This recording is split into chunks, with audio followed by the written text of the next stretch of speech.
of all the people studying in India, only 54% of people are employed. India needs a dose of reality. We need more good people. Tell me, बड़ी companies के अंदर cracks क्या होते हैं जो छोटी companies use कर सकती है and then they actually win against them? अगर आप देखेंगे लास्ट 50 साल, a big company has not beaten a small company. A fast company has beaten a slow company. Okay, so speed is the thing a small company should use against a big company. Difference between a Tata and a Reliance? See, all their new consumer investments have failed. Big Basket has failed. Tata 1MG has failed. Tata Neo has failed. Big failures. They're living on past legacy. On the other hand, Reliance, what are they doing right? The biggest advantage Reliance has is the Ambanis, especially Mukesh Bhai. Two things he does very well. Very few leaders do it. One is think scale and execute brilliantly. He is a machine on execution. There are no excuses in Reliance. There were two companies which were really killing BlackBerry and Nokia, and both vanished. While Nokia made a mistake of choosing Windows against Android, it was a strategic mistake. They suffered. But BlackBerry was really blind. Your biggest use on the phone today is your WhatsApp. BlackBerry had that as BBM. They did nothing with it. That was a mistake. What are the differences between Indian customers, Chinese customers, and American customers? See, Indian customers finally want value in whatever price they pay. Chinese consumers value innovation, much like Japanese consumers. The American customers have a very unique thing that they can return anything if they don't like it with full price, no questions asked. What do you think? What do small founders underestimate about how big companies think? I think what they underestimate is big companies are able to think very big about what this opportunity can be. Big companies have a great ability to collect a lot of information to synthesize and make their decision on. Small companies don't have access to that. Our guest today is a corporate legend who has seen it all, from leading Nokia to serving as a CEO of PepsiCo India. I'm talking about Shiv Shivakumar. In this episode, we talk about why even the biggest companies with all the money in the world still end up failing, the real power of saying no, along with why hierarchy is the biggest killer of innovation and why relying too much on logic can be poison for a startup. I'm interested in these stories now. Give me, because Unilever is one company I study a lot. I love Unilever. You have spent 19 years in that company. Tell me a few great stories which changed India or which changed the way people look at product, or which has just helped you dominate that category. And tell me stories where they failed miserably. I think the whole concept of sachization of a category was something I think Unilever mastered very well in India. Chick started it, right? No. Doesn't matter who starts it. See, that's the mistake we make. Anything, oh no, somebody said, so what? So what? Where? You took it, and actually the place where low unit price pack started was Thailand. It started with Colgate because in the financial crisis of the 90s, prices went through the roof. And so Colgate checked two concepts. They said, this is a small pack. You are poor, so you should buy this. And they said, this is a small pack. This is the fun way to consume the category. And consumers chose the second. So they were one of the first companies to do it. Okay. And so sachets require a very different thinking, which is in a sachet, the price point is fixed. You have to work your supply chain and raw material and everything backwards to meet that price point. Before sachets came in, everything was add-on. So sachets started the fixed price point concept. Today, I think 40% of FMCG is price point concept. Okay? So 1 rupee, 5 rupee, 10 rupees. That's a fixed point and then you backward. Absolutely right. Okay. So I think sachet, that required a lot of distribution also. So if you look at the early companies who did distribution very well in India, and Hindustan Lever was one of them. One was ITC, one was Hindustan Lever, one was Union Carbide. Okay, for different reasons why they chose it. Okay, Hindustan Lever because they sold daily products, went to the rural market. Batteries because the metal jacket was very heavy. So people could not carry the case of the batteries from the wholesale market to their homes. Very heavy. So they couldn't carry it. Cigarettes and BDs were bulky. They couldn't carry it. If you bought 100 rupees of BDs, it's 3 cartons. You can't carry it. So by definition, ITC and Union Carbide had to employ their own vans to go rural. Hindustan Lever to develop the categories. I think Hindustan Lever's grip on strategy around distribution was very good. The other thing Hindustan Lever did exceedingly well over time was to get to negative working capital. Okay, exceedingly well. So those are the reasons why Hindustan Lever succeeded.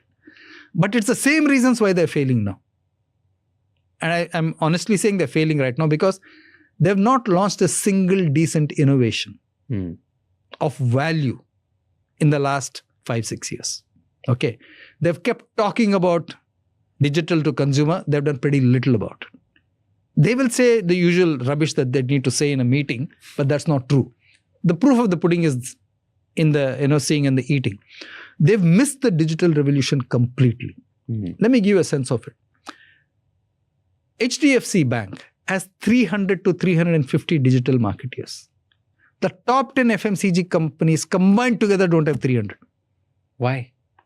That goes back to the point. The bank saw the digital capability was crucial. It's no longer physical. You will win or lose because everything is digital. Yeah. Insurance is digital. Payment is digital. Okay. Borrowing is digital. Okay. Lending is digital. Investing is digital. See? Everything is digital. So they said, hey, we don't need branches. Each branch takes 1 to 2 crores to run. They said, we don't need any more branches. We don't need any more ATMs. As long as we get the digital act right. They over-indexed on digital.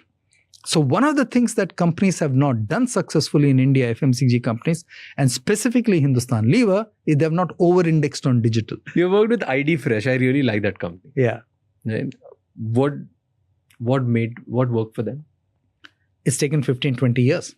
The ability to see that the housewife was no longer willing to sit in the kitchen and make something. Okay. Let's look at 2 categories. One is batter. So the housewife orders it, makes it. In 5 minutes, the idli or the dosa is ready for her kids. Take another category which the housewife just loves digitally, D2C. Okay. Biryani. Yeah. India has 2 biryanis sold every second. Okay. Horrible statistic. Okay. Lots. Okay. Why is that so? It takes a housewife 1 hour to make the masalas for the biryani if she stood in the kitchen. Now, her love for her kids or the family is not going to go away if she orders a biryani from outside who aggregated all this. So that's why the housewife is saying, I'm a smart housewife now. I know how to use my resources. Okay. True. That's the key. So what does this link to? Go back to what I said about businesses. Time. You're saving them time. You're giving them back time. That 1 hour of the housewife in the kitchen to make a biryani, she now has to do what she wants with it. Either with her family or for herself or whatever else. So now India loves convenience. Absolutely right. How do you make trust in a low trust society? Because by standing out. By standing out, by being the different person. Like you said, I don't want to do anything to associate with sin categories. Fantastic.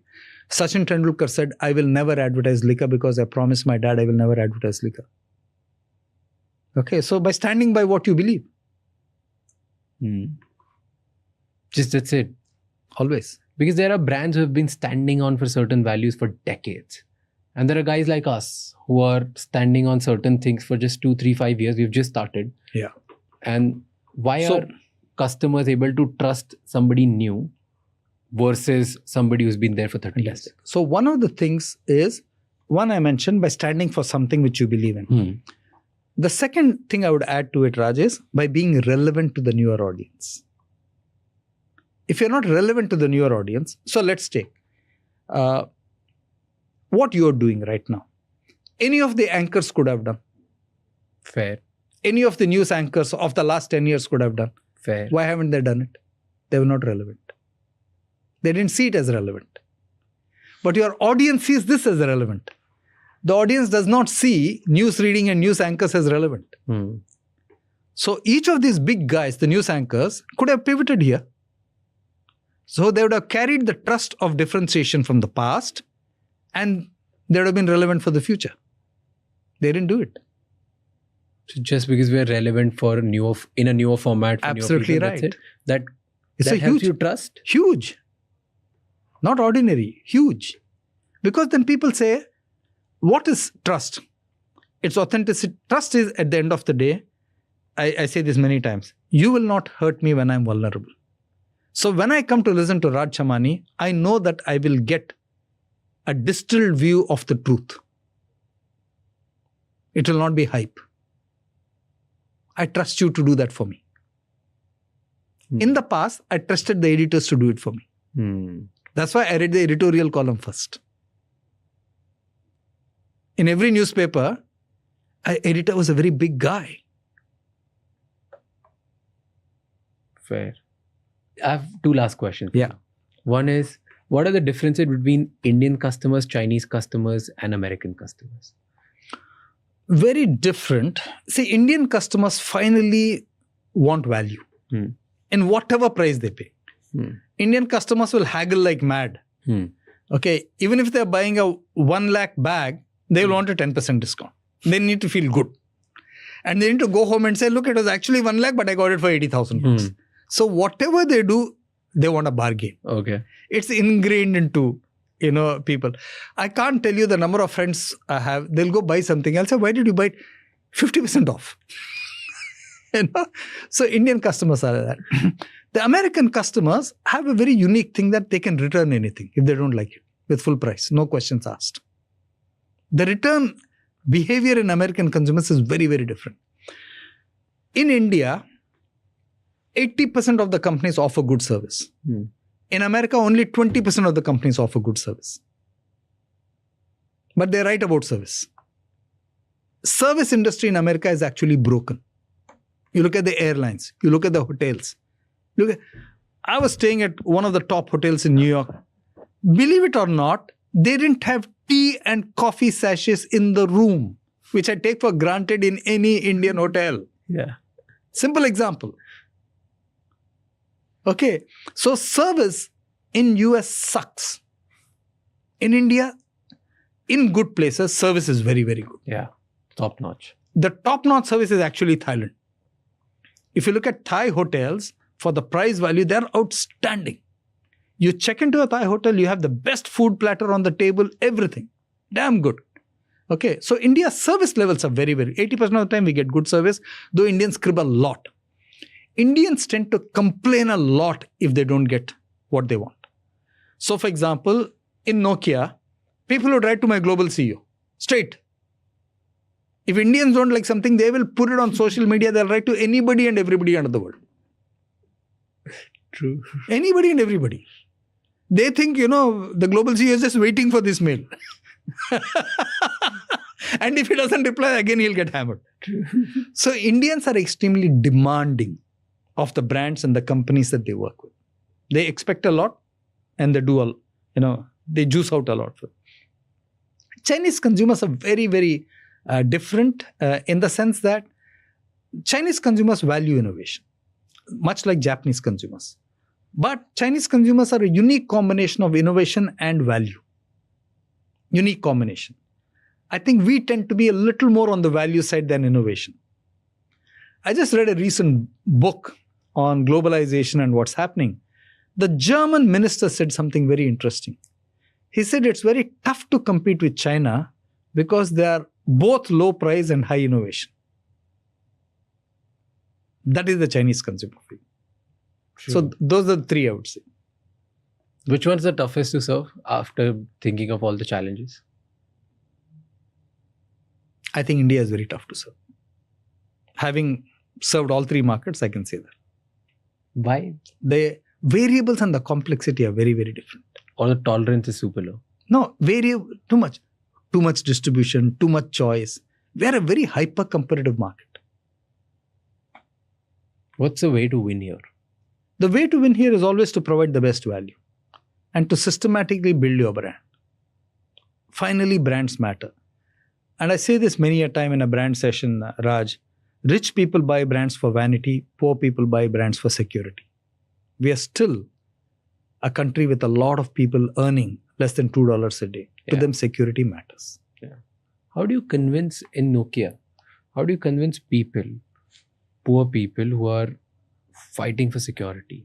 How do you convince them to buy a phone? Great question. Because for them, the trade-off is a choice paradox. It's like, my 10 days of food is equals to Great a question. phone. Absolutely right. Very well put. That's the exact way the consumers think. So when we went trying to sell mobile phones into the rural hinterland, you know what the rural consumers told us? If anything happens wrong, where is your service center? So Sudhir Kohli and gang first built the service centers so that then they had the confidence that if something goes wrong, I can go there. Exactly the point you made. At that point of time in 2006-7, the cheapest phone was some $2,000.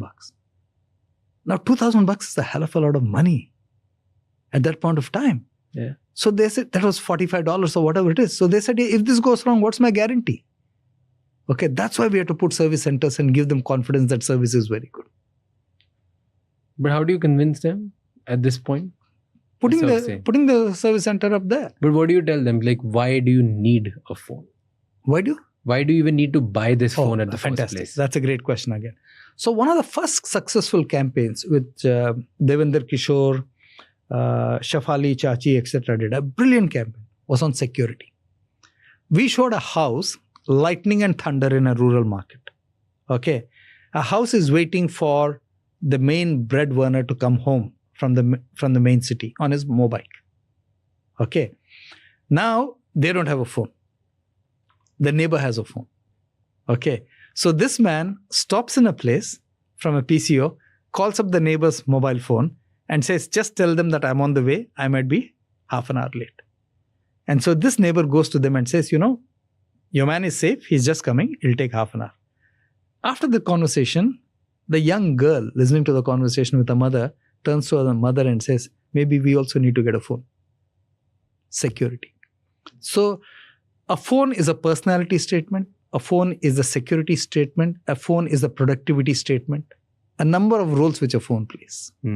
So security was a very big thing when we drove it. So that was first. And then the second layer was? Second layer, for example, we launched phones for women. We had Priyanka Chopra, doing our ad. It was fantastic. Her mother said this is the best ad, Shiv, that Priyanka has ever done. And she said a very simple thing. It's not a phone, it's who we are.